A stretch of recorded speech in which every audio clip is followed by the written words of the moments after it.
everyone, welcome to Here We Are, Brattleboro's community talk show. I'm Wendy O'Connell, and my guest today, I'm glad to say, is Erica Breen. Erica is a volunteer coordinator at the Center For Solace here in Brattleboro.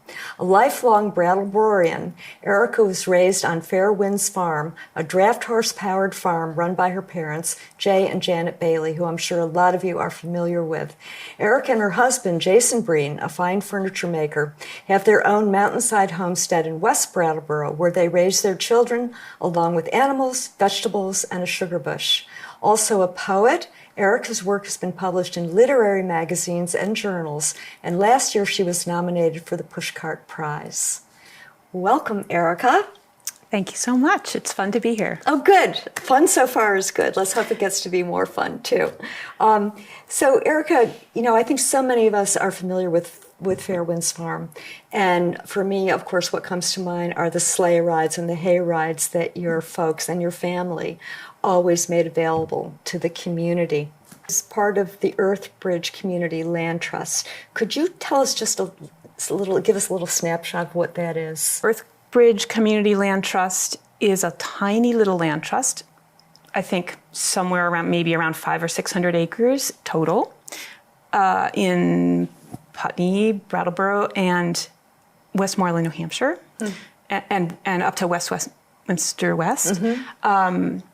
It's run by its membership, and there are somewhere around 50 members, and so it's just very teeny, and it's about people who want to live on the land and really take care of it. Yeah, and so some of them are farmers, and some of them just love to live there and have a garden or steward the land. Mm-hmm. The connection to the land is what it's all about. Yes. Yeah, and you grew up with that. You grew up with a really strong connection to the land. Yes, I did. One thing that you mentioned is that a farm like this, and maybe it has to do with being a land trust as well, is a community endeavor.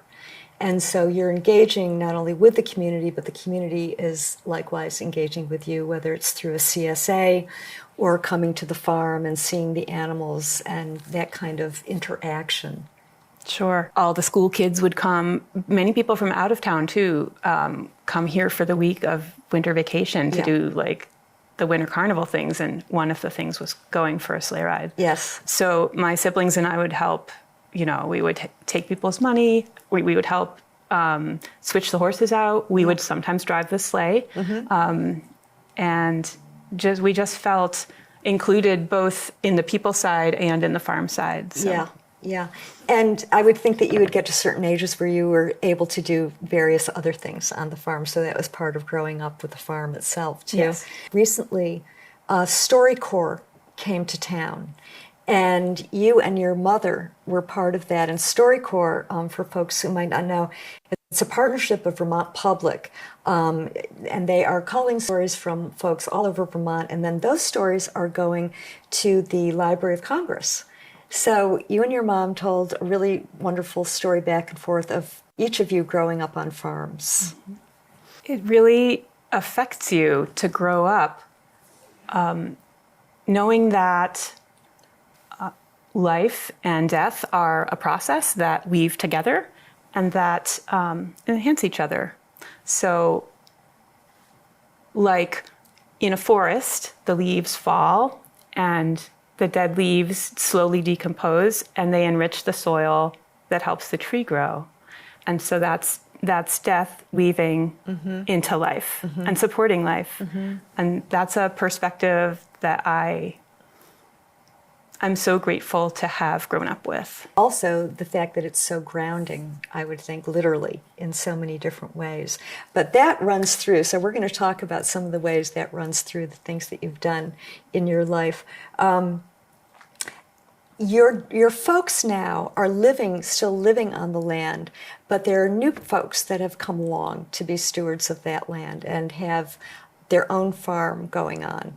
Yeah, so that's Jesse Cahan and Caitlin Burlett, and they have Wild Carrot Farm, and it has become an incredibly thriving CSA. Yes. They feed many hundreds of people throughout the growing season, and they keep growing greens throughout the winter as well. And they also they provide a lot of scholarships for folks who can't afford the full CSA amount, and they donate a lot of their food also to the soup kitchens and the shelters. So they're just really broadly community-minded and bringing the richness of the land out to the whole community to enrich everyone. Yeah. And then many people come to the farm to walk their dogs or to take sleigh rides or to pick their blueberries as well. It's right on the edge of Brattleboro. It's right across from the country club, really. So you're not on a back road, you know, as most farms are in the area. So it's very accessible for folks. Yeah. And it was really fun as a kid.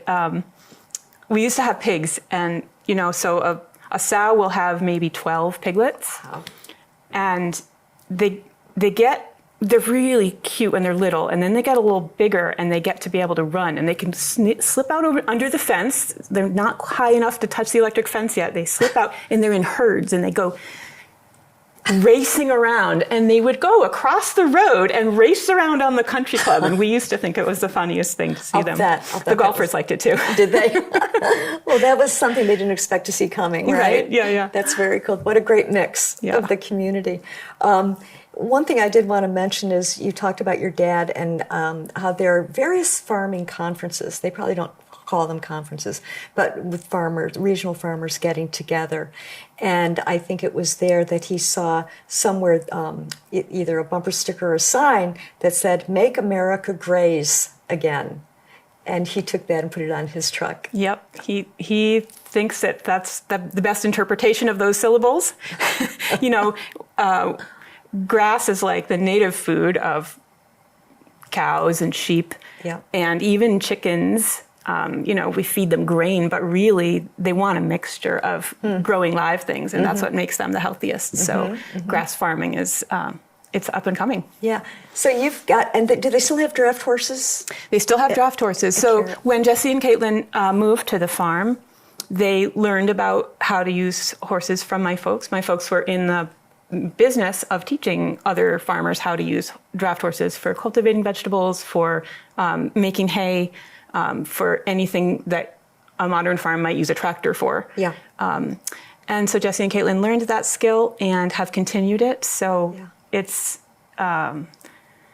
very wonderful to have seen that skill set. You know, my parents developed the skills over many years, and then they're able to watch that legacy continue on their land, which is very precious. What a wonderful thing. It's also so good for the land because, okay, tractors are necessary. They're appropriate technology, but a horse doesn't compact the earth the way a tractor does. So if there's a place where you can use a horse instead, a horse is less polluting and less compacting of the soil. Yes, so it's practical as well. Yeah. Yeah. Are there any other farms in the area that are using draft horses? I'm not aware of any in the immediate area, but all over New England there are many. There still are. You mentioned conferences. There are conferences of people who use draft animals, both horses and some people use oxen. So that is actually a thing that goes on. It's so great. Yeah. It's so great to hear about that. Things that work continue to work. Yeah. Appropriate technology. You lived on the farm, but you did go off to college. Yes. And you went to Haverford outside of Philadelphia. Yeah. Yeah. And you were studying English Lit mostly? I was. Yeah. And I was actually really studying American culture because I grew up really on the fringes of that. So I sat down in the cafeteria with people I didn't know, and they were talking about a sports team, and I asked, is that a football team? You know? Yeah. I grew up not watching TV. I grew up like out in the pig pen. So or out in the fields. So I was really like learning, what is this culture? Yeah. How was that for you? And you were there 4 years, so you really spent time being acculturated in a different way. Yeah. Yeah. It was incredibly broadening. Yeah. And I'm grateful for the chance. I got a lot of scholarship money to go, but we still had to pinch. Yeah. It was still a big stretch for my family to pay for that kind of expensive education. And by the time I was done, I knew I was done. I knew I didn't want to continue in academia. I felt enriched, and I wanted to go back to the place I grew up, where people knew where a carrot came from, and where people, had more connection with their food, and didn't just have like potted plants, Right, but had gardens. Yeah. So. Well, I think also what's interesting, Erica, is that your writing really reflects that. You write a lot about the connection to the land. Yeah. And I wonder if you could talk about that a little, because I think you started writing poetry, at least in college, if not before. In high school. In high school, yeah. And what was that? What was compelling you to express yourself in that way?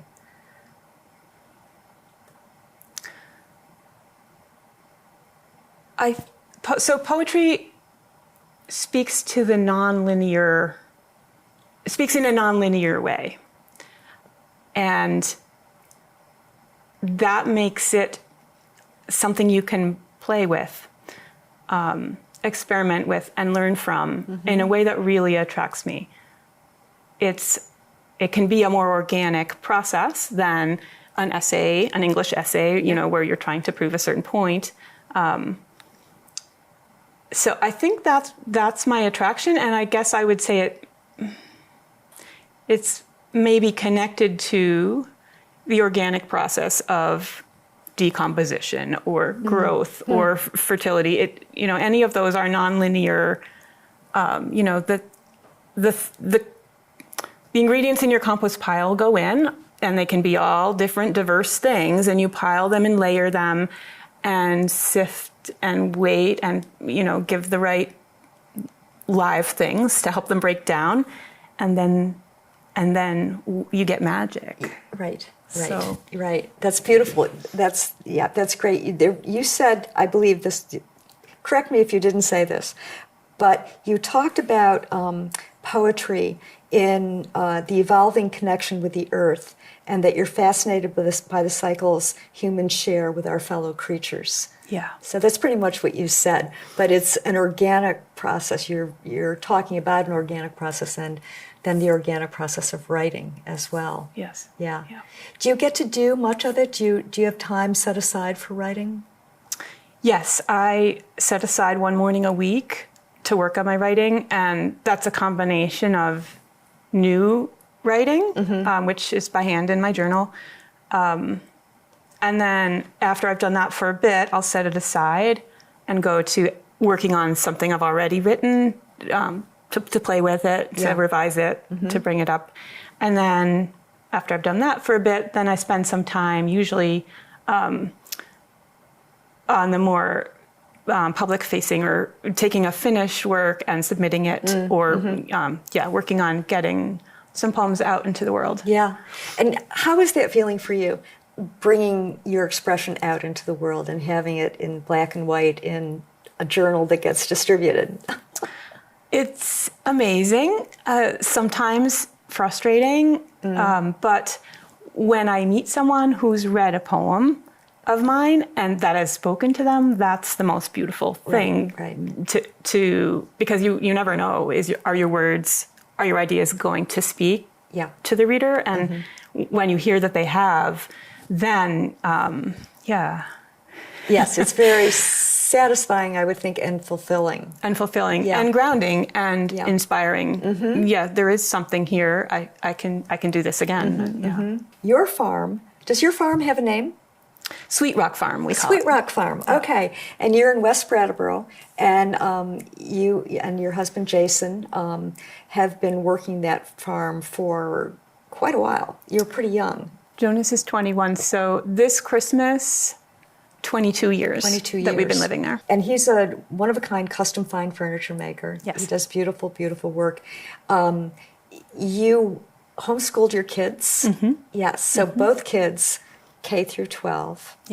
Yeah, that was an endeavor. That was a big, big undertaking. Yeah. It takes a lot of courage. And I grew up not in our mainstream culture, so I'm sort of used to in many ways doing things alternatively, but I went to public school and I loved it. Public school was great for me.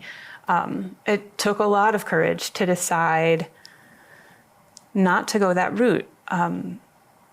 And I am so glad that I did. And it continued taking courage. You know, we were always reevaluating, is this right? Are our kids getting what they need? Are they getting the nourishment and the encouragement? Do they feel safe? Do they feel challenged? Yeah. Are they exposed to enough things? Do they have some mentors other than us that they can work with? That's a good question, too. Yeah. And so it was it was never this is what we're doing, we're married to this. It was, what's going to work best for these children that we see before us, and for our particular children and our particular situation, it was the right thing. And Maggie did some experimenting with going to school for a few semesters, and we all learned a lot from that as well. You know, that was when she was in high school. We learned a lot from that, and you know, not all of it was negative, but some of it was negative. Yeah. Things that we learned about how the schools are just struggling to meet the needs of their students. Yes, So. and the many varied students. Yes. Right. Erica, at some point, you got interested in working with hospice. How did that come about? Well, as the kids got older and they didn't need 100% of my time anymore, I started doing some elder care work. So this started with a dear friend who was 98, and she was almost blind, and she needed someone to help her like write letters once a week, or you know, just tend to things that she couldn't quite do. So I started going once a week. Really, really loved it. Learning about her, putting my own things aside and just entering her world and being of service to her. And so I started to take a few hours a week in that work for other people. And that slowly grew as the kids needed less of my time and the things they wanted to do got more expensive. And I continued to love it, and you know, gradually pieced together a work life of going to people's homes and helping them. Yeah. You know, some people it's helping them get dressed or get out of bed or get a shower. Some people it's making them breakfast or driving them somewhere. I was never formally trained in this, but learned from other caregivers who would be on the same team, or learned from the people themselves. I learned so much from the people I cared for. Right. That was wonderful and fulfilling. It was a bit of a roller coaster because you're helping someone at the end of their life and then they die. That is hard to hold emotionally, and you have to find a new job. So it's just a lot. Yeah. And I was thinking, how could I make this more sustainable? Yeah. And another thing that was bugging me a little bit was I was only able to work for people who could afford to pay me. Oh. You know, people were paying me out of pocket, which worked well for the people I worked for. But there were so many people who needed help and couldn't afford it. And I just would like to be able to serve everyone, regardless of their ability to pay. So at some point, I saw that hospice was looking to hire, now Center For Solace, then Brattleboro Area Hospice, was looking to hire a volunteer coordinator, and I inquired what that job entailed, and it's sort of another aspect of the caregiving role that I was in. So now, as volunteer coordinator, I'm teaching volunteers, I'm doing intakes with families, and I'm running support groups. And so when I'm going out to a family, learning about what they need, how a volunteer could support them. Yeah. That's my one of my favorite times, because I'm meeting that person, and I loved that personal connection that I got with, you know, helping someone get out of bed every day. Yeah. So I get a little bit of that. Yeah. But then I get to also teach volunteers how to be with someone. Right. Work with them to have the courage to not turn away when it gets hard. Right. And that is incredibly rewarding as well. Yes, yes. Yeah, because you're drawing on all kinds of things, not only from your own history, but as far as the community goes, you know, supporting the community. And you're also matching up people, right? People who come in who want to volunteer with someone who is in need. And that's another piece of artistry, actually. Right. Yeah. I like to think of it as an instinct. And that's another thing that I learned as a child on a farm. Instincts are incredibly important and valuable. Yeah. And we are taught to suppress our instincts. We're taught that that's animal and we should be logical. And I think we lose a lot when we are training ourselves not to listen. Yeah. So watching a mother pig that has good instincts and can bring 12 piglets, you know, up to adulthood is just incredible. And teaching them how to play golf too. Right? But then if you have a sow that has poor instincts and can lose most of her litter, it feels really not great as a farmer, but you see how important it is to work with good instincts. Yeah, it's such an interesting through line for you as well, right? Like you have all of that innately in watching animals, of which we are one as well. Just in the last couple of years, Brattleboro Area Hospice has changed its name to the Center For Solace. I think that some of us are a little confused about that. And I think that we also have to look back and realize that hospice, the word itself, means taking care of others. So if you could give us a snapshot of the difference between the two organizations. Sure. Yeah. Sure. So Brattleboro Area Hospice was founded, I believe, in 1979. So not quite 50 years ago, but quite a while ago. Yeah. The hospice movement was started in the 70s in Britain, and that was about making sure that people weren't having to die alone simply because no one was there for them. And so we were founded in that spirit, being with people who are dying, who don't want to be alone. In the early 80s, Congress passed a law that made it legal made it required for people who are in the last 6 months of their life to receive nursing care at home, and that was completely covered by Medicare and Medicaid. So that really changed what the word hospice means to people in our culture now. Yes. Because now it means receiving medical care in your home at the very end of your life. And that's just an incredible gift. If it works for you to stay home and have the nurse come to your home, it's so, so powerful. Yeah. And so when people say hospice now, that's what they think of. They think of the last few weeks that they're alive, and they think of a nurse coming in. So our name started out as Brattleboro Area Hospice, and it has been that, since we started, and that was confusing. We are not medical. Yeah. We train volunteers to do non-medical support. We also have volunteers who support people who have lost a person, experienced a death. So that's our bereavement program. Right. We also have a serious illness program for people who don't have a terminal illness, but a serious illness that could use some volunteer support or a support group. We also write advanced directives with people, deciding their choices, should they be unable to make decisions, and naming an agent to make that for them. So we have so many different programs. Yeah. The hospice program is one of them. Yes. And we were realizing that the word hospice was limiting people's understanding of us. We have not changed anything that we were doing. We're just increasing what we're doing. But we needed a word that better expressed all of what we're doing, yes, and not just the one program that we started with. So Center For Solace, because the heart of all of those programs is about solace. When someone you love has died,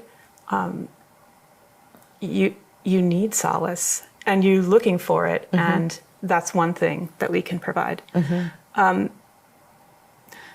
So we took quite a bit of time just distilling what we consider our work to be, and figuring out what words could be the best nuggets to really show what we do.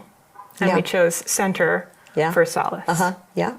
Well, that makes sense. And so when people need medical hospice, you can refer them. Absolutely. Yes. We have wonderful medical hospice in this area from Bayada Hospice. And we often refer folks to them, and Bayada often refers folks to us as well. We work right alongside them. They're just very skilled and very, we're so lucky. Oh, that's so great. That's really good information for folks to have. Yeah, so you dial either of these numbers and you can't go wrong. You're going to get some help, right? That's right. Yeah. It's really wonderful to know that you're working together in that way. Yeah. I think another thing that's interesting, I know that you have help with grieving, different grief groups, different stages of grief as well, and also offering information on alternative ways of burial or end-of-life decisions. Yes. So there's a group of our hospice volunteers that have extra training and are ready to support people who want to provide their own after-death care to their person.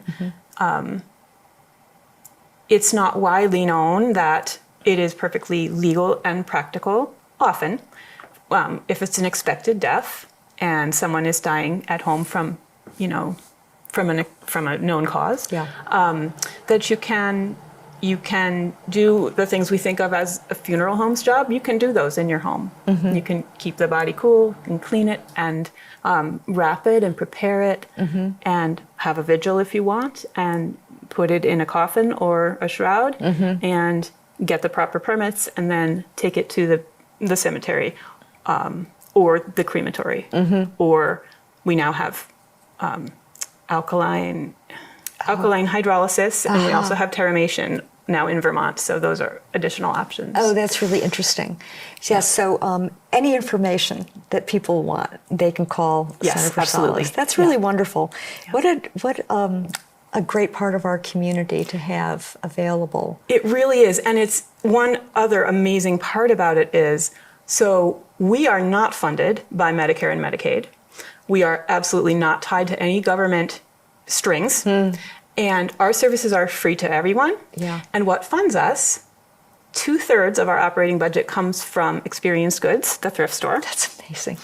And the rest of it is just fundraising and donations. Wow. So we work really hard to stay clear of the rules that limit the folks that are billing insurance. Yes. We're free from that. So we can see what the need is, determine our ability to meet that need, and build our programs as we see the need. That's amazing. That gives you an incredible amount of liberation, right, in terms of all that.